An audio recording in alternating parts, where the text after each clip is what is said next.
As a congressman, have you seen compelling evidence that we're actually seeing something really weird in the skies that might affect national security or global security, for that matter, that might be of this, not of this earth? Oh, 100%. 100%. No question. Now, with what we see out here in the public, we see little bits and pieces of footage. Have you seen more compelling evidence than what's out there publicly that you would see on in the mainstream media? Heck yes. So there's something to it. Can you envision a scenario where they lay it out for you that it is just so dangerous as far as national security or public security or whatever you want to call it, that they should keep it secret? Do you think they can make a case to you not to spill the beans if you find out? No, I don't think they could. I mean, that's why I'm cautious about going into a secure briefing on something where they would tell me something I already knew. But no,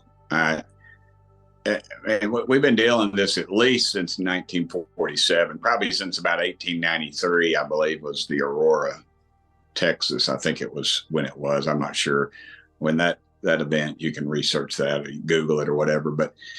But no, I mean, if they're out there, they're out there. And if they have this kind of technology, then, I mean, I've said this before, they could turn us into a charcoal briquette.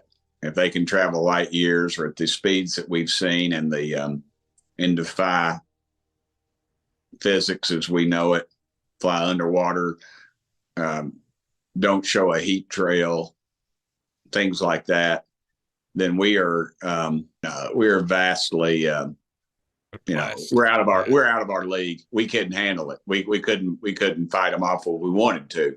That's why I don't think that they're a threat to us, or they would already have been.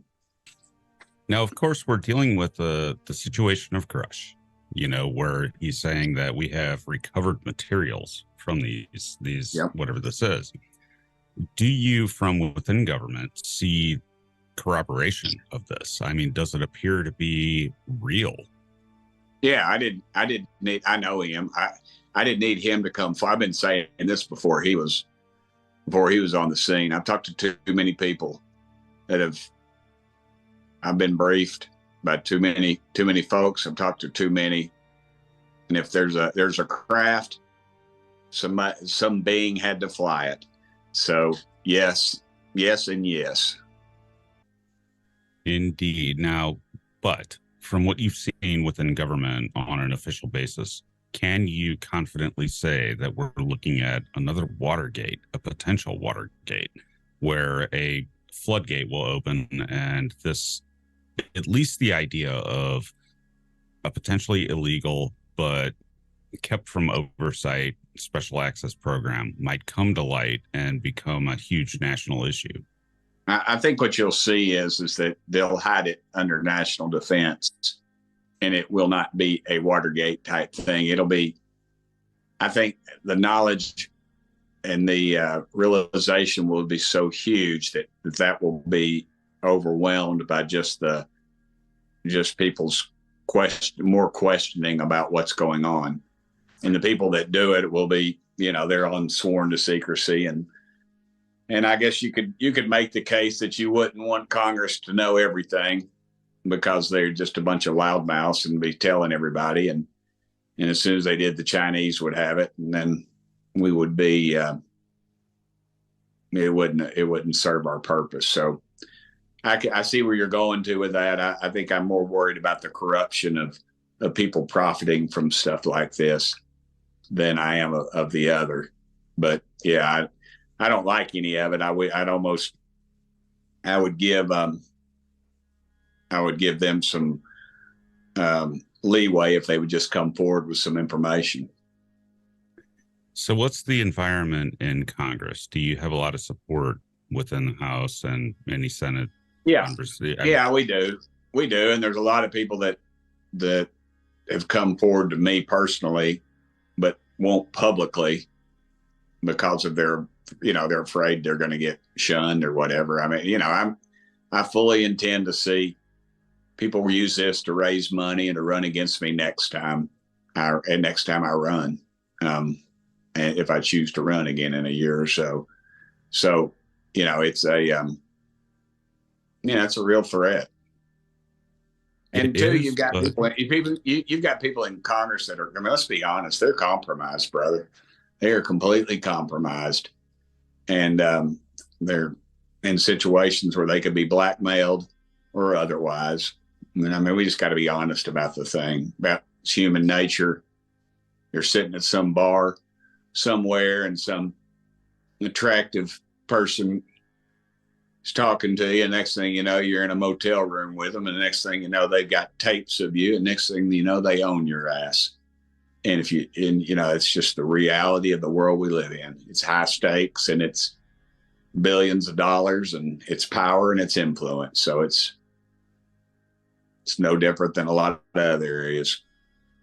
Do you think we'll get to the bottom of it eventually as to the truth of whatever this is, whatever they're seeing, and whatever they may have? Do you think that we have a solid chance to the actions of the Senate and House recently to actually lay it to rest and say yes or no reliably? I'd be surprised if we ever got to the bottom of it. I think it's just so deep. Here we are 60 years after John F. Kennedy was shot, and nobody's alive that was involved in that, and they won't release that. So I just, it's power, it's influence, it's money, and all those things wrapped up in it. So in the hearings, what questions are you going to ask? I mean, what are you going to say to either a witness or a whistleblower or whatever? Apparently, according to Marco Rubio, there are many of those, or quite a number of them. If you get to talk to those people, what do you ask them?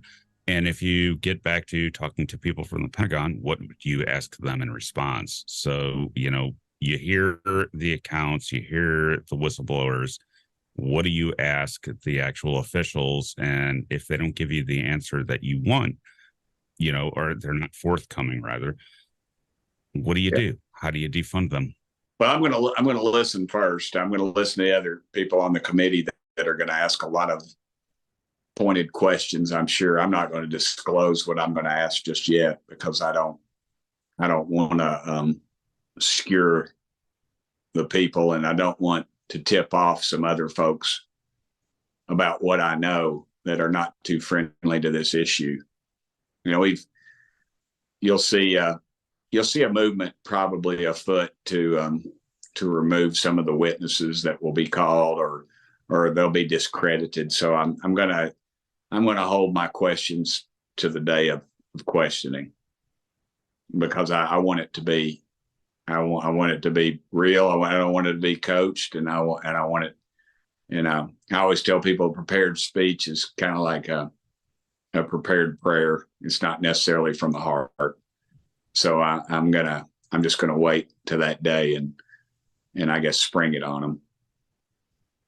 Bipartisan. Now, this seems to be a very unusually bipartisan issue. So are you talking to the Democrats? I know you're Republican. Absolutely.